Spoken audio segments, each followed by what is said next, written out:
রাখেন এদিকে। বিসমিল্লাহির রহমানির রহিম। হ্যালো এভরিওয়ান, আসসালামু আলাইকুম। কেমন আছেন সবাই? আশা করি আপনারা অনেক ভালো আছেন। আমিও আলহামদুলিল্লাহ আপনাদের দোয়া এবং ভালোবাসায় অনেক ভালো আছি। আবারও বরাবরের মতো নতুন একটা ব্লগ ভিডিও নিয়ে হাজির হয়ে গেলাম আমি সুমি, কুমিল্লা জেলা থেকে। আমার ভিডিওতে আপনারা যারা রেগুলার ভিডিও দেখেন সবাইকে ওয়েলকাম জানাচ্ছি।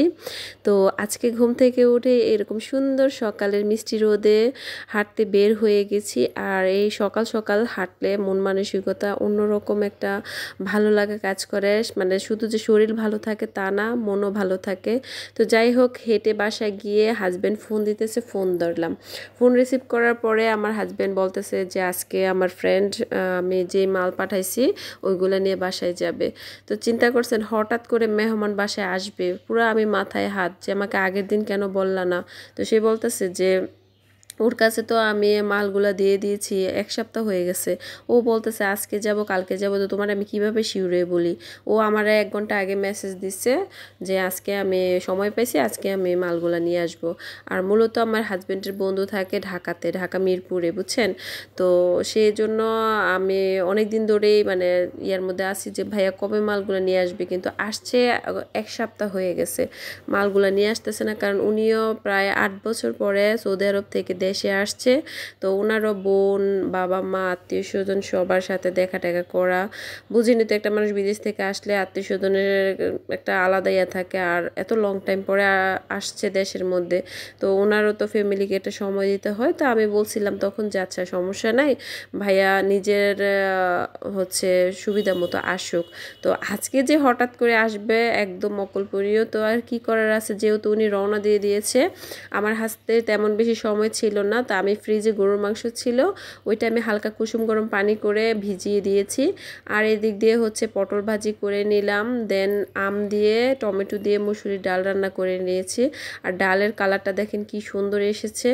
আর যেহেতু আমার হাজব্যান্ডের বন্ধু, উনি প্রবাসে প্রায় হচ্ছে 8 বছর ছিল, 8 বছর পরে বাংলাদেশে এসেছে। তো ওনার জন্য তো একটু স্পেশাল কিছু করা লাগে, কিন্তু ভাগ্য খারাপ, ওনারও হয়তো বা রিজিকে নাই, সেজন্য আমি ওইরকমভাবে কোনো কিছু করতে পারলাম না। যদি আমাকে উনি আগের দিন রাতের বেলা বলতো যে হ্যাঁ আমি আসবো, বা আমার হাজব্যান্ড আমাকে জানাতো, তাহলে হয়তো বা আমি আয়োজনটা একটু বেশি করতাম।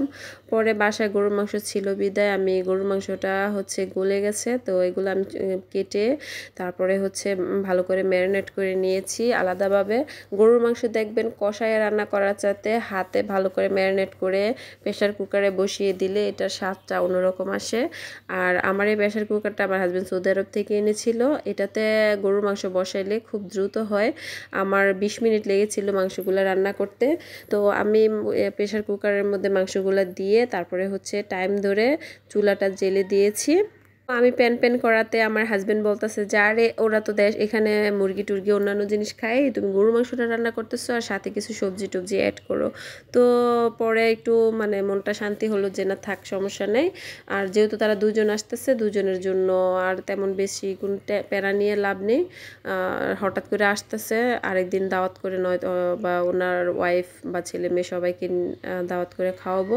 আজকে যেহেতু আমাদের মালগুলা নিয়ে আসতেছে, তো আমি আজকে যা আছে তাই রান্না করি।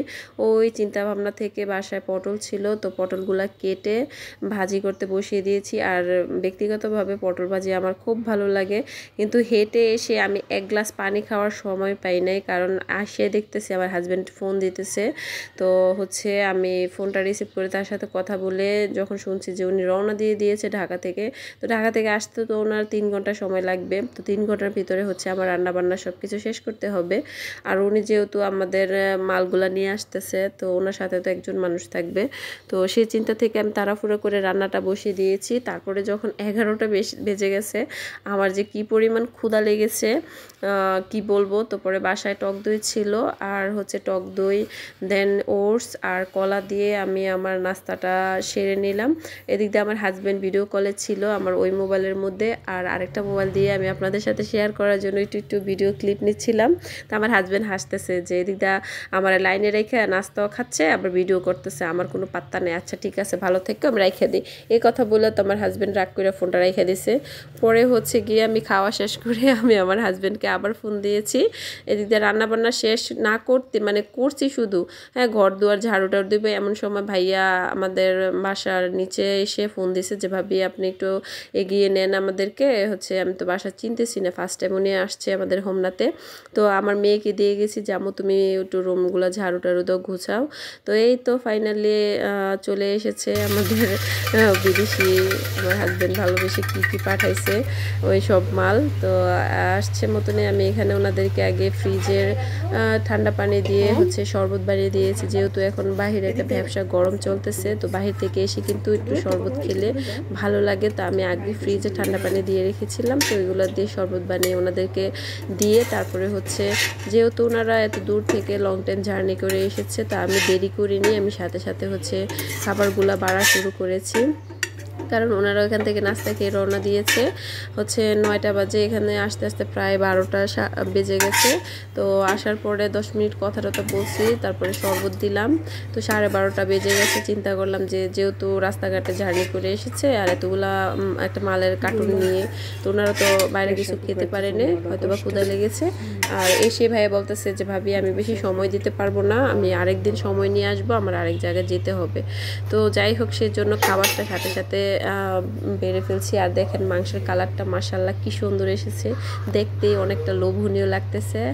আর হচ্ছে মাংসগুলো অনেক সফট হয়েছে, আসলে অনেক সফট হয়েছে। আর আবার মানে গরুর মাংস আমি আমার এই প্রেশার কুকারটা ছাড়া রান্না করতেই পারি না, কারণ এটার ভিতরে রান্না করলে মানে যে মশলার যে স্মেলটা এটা একটু বের হয় না, অনেক সুন্দর একটা ঘ্রাণ আসে। আর মাংসটা একদম ধরার আগে গলে যায়, অনেক সফট হয়। গরুর মাংস কিন্তু একটু সফট না হলে খেয়ে মজা পায় না। তো ওনাদের খাবার টাবার সব বেড়ে নিলাম। এই তো দেখেন এখানে সাদা চালের ভাত আর হচ্ছে সালাদগুলো আমার মেয়েকে কাটতে দিয়ে গেছিলাম, আমার মেয়েকে সুন্দর করে কেটে একদম গুছিয়ে রেখে দিয়েছে। তারপরে হচ্ছে এখানে পটল ভাজি, মুসুরির ডাল, করলা ভাজি আর হচ্ছে গরুর মাংস। দ্যাটস এতটুকুই মানে মানে সীমিত আয়োজন করলাম আর কি, হঠাৎ করে আর কিছু করার নাই আমার। তো ভাইয়াও আসছে, উনি আমাদের জন্য মানে আমাদের বলতে আমার ছেলে মিষ্টি জিনিস খেতে পছন্দ করে বিদায়, মানে ভাইয়া যখন আমার হাজব্যান্ডের সাথে ছিল তখন তো প্রায়ই ফোনে শুনতো যে রাফি মিষ্টি জিনিস খেতে অনেক পছন্দ করে এটা ওইটা। তো সেই জন্য উনি মিষ্টি নিয়ে এসেছে ঢাকা থেকে। আর হচ্ছে ওইখানে রসমালাইও নিয়ে এসেছে, মানে আইনাই বলতেছে যে আব্বু এগুলো তোমার জন্য আনছি, মানে ভাইয়ার 2টা মেয়ে, কোনো ছেলে নেই। তো হচ্ছে আমার ছেলেকে উনি অনেক অনেক আদর করে, অনেক ভালোবাসে। তো ওনাদেরকে খাবার খেতে বসিয়ে দিলাম। তো আমার ছেলেকে ডাইকে আনছে, আইনা বলতেছে যে আব্বু তুমি আমাদের সাথে যদি খেতে না বসো তাহলে আমি খাবো না। তো যাই হোক এই যে বলতেছে যে তুমি দূরে কেন, আমার কাছে এসে বসো। পরে আমার ছেলেকে কাছে নিয়ে এসে বলতেছে যে আব্বু কোন ক্লাসে পড়তেছো, তোমার পড়ার কি অবস্থা, বা মানে আমার ছেলেকে সব কিছু জিজ্ঞাসা করলো।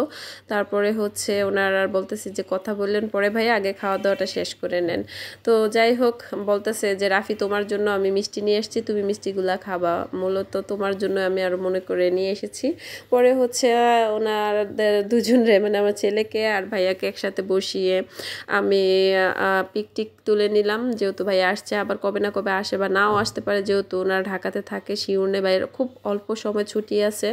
তো ওনার আত্মীয় স্বজনদের বাড়িতে ঘুরতে ঘুরতে ওনার সময় চলে যাবে। আমি আমার হাজব্যান্ডের কাছ থেকে শুনছি যে ওর সময় কম, আর হচ্ছে ওর বোনেরা বা হচ্ছে আরও আত্মীয় স্বজন সবাই ওর সাথে খুব রাগ, যা 8 বছর পরে দেশে আসছে। তো ও তো এক এক করে সবার বাড়িতে যাইতে যেতে ওর সময় চলে যাইব। তো যাই হোক যদি রিজিকে থাকে ভাইয়া আবার আসবে, আবার নাও আসতে পারে, এটা কোনো গ্যারান্টি নাই। তো যাই হোক ওনারা খাওয়া দাওয়া করতেছে, সাথে কথা বলতেছে, আমার সাথেও কথা বলতেছে, দিদি আমি কথার উত্তর দিতেছি, এরপর একটু ভিডিও করে নিলাম, যেহেতু ভাইয়া অনেক দিন পরে এসেছে। তো বিদেশি মেহমানের জন্য আমি আজকে হঠাৎ করে যতটুকু পারছি অতটুকু আয়োজন করছি, কিন্তু ভাইয়া খাবারগুলা খেয়ে অনেক প্রশংসা করছে, বলতেছে যে ভাবি অনেক মজা হয়েছে আপনার রান্না, আর হঠাৎ করে এত আয়োজন করলেন। তা আমি বলছি যে ভাই আমার ইচ্ছা ছিল আপনারা অনেক কিছু খাওয়ানোর, যেহেতু এত বছর পরে দেশে আসছেন আর আপনি আমার হাজব্যান্ডের বন্ধু, তো আপনার জন্য তো অনেক কিছু আয়োজনের ইচ্ছা ছিল, বাট আপনি আমার আগের দিন কেন বললেন না। পরে বলতেছে যে ভাবি আমার আসার কোনো ইয়া ছিল না, কিন্তু হঠাৎ করে আজকে ফ্রি পাইছি দেখে এই জন্য আমি রিপনরে মেসেজ দিছি যে আমি যাব আপনার নাম্বারটা পাঠানোর জন্য। তো যাই হোক, কথা টথা বলে ভাইয়া খাওয়া দাওয়া শেষ করে উনি চলে গেছে। আর হচ্ছে বিকেলবেলা আমরা একটা জায়গায় যাচ্ছি, আর কোথায় যাচ্ছি কেন যাচ্ছি নেক্সট ভিডিওতে অবশ্যই আপনাদের সাথে শেয়ার করব।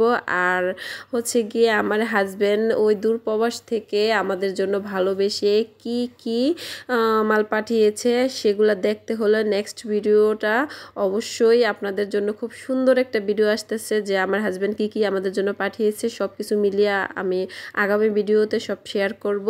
তো আজকে এ পর্যন্তই। আজকের ভিডিওটি কেমন লেগেছে অবশ্যই কমেন্ট করে জানাবেন। সবাই ভালো থাকবেন, সুস্থ থাকবেন, আর আমাদের জন্য বেশি বেশি করে দোয়া করবেন, আমার হাজব্যান্ডের জন্য বেশি বেশি করে দোয়া করবেন। তো নেক্সট ভিডিও দেখার জন্য যারা আমার চ্যানেলে নতুন তারা অবশ্যই সাবস্ক্রাইব করে রাখবেন, যে আমার হাজব্যান্ড সৌদি আরব থেকে আমাদের জন্য কি কি প্রোডাক্ট পাঠিয়েছে বা ভালোবেসে আমাদের জন্য স্পেশাল কি পাঠিয়েছে সব কিছু জানতে হলে দেখতে হবে, চোখ রাখতে হবে আমার এই চ্যানেলে। সবাই ভালো থাকবেন, আল্লাহ হাফেজ।